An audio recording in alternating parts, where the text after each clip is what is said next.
growing up in the 70s and 80s, for me, the BBC was always like anti-Beeb. It was a place of comfort, a place of safety, a place of education. It was something that you trusted. It was impartial. The reporters were impartial. The newsreaders were impartial. You would never, for the life of you, think which way a news reporter would vote or what his political leanings were, etc. I was brought up on Grange Hill, Blue Peter, and David Attenborough, and that's very comforting.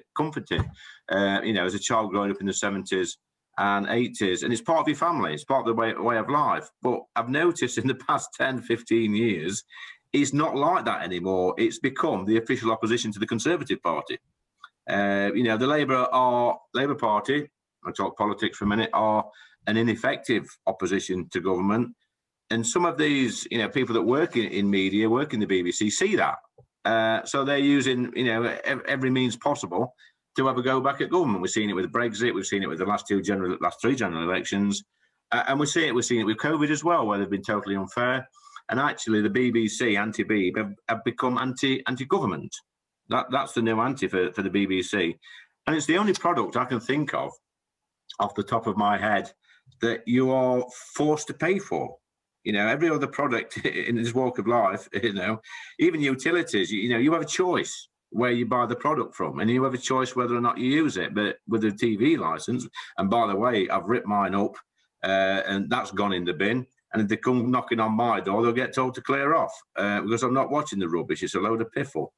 But that aside, it's a forced tax. It's a forced product, and people are forced to buy it when really it should be a choice. It should be a subscription service.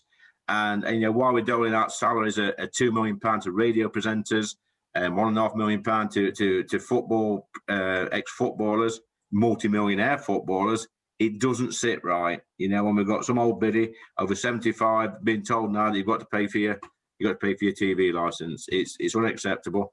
And you know what? The quality of it isn't that good. They do make some good dramas still, and they've still got David Attenborough, who I love. I think he's brilliant. But there's far too much people's political agendas being peddled out through news channels and through even some of the dramas, though, James, which I've told about, so don't watch it anymore.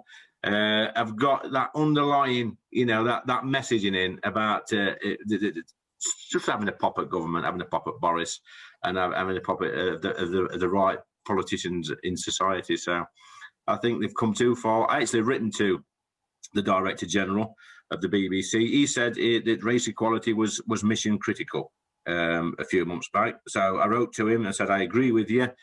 Please step down and give your job to somebody from a more diverse background. But funnily enough, he's not.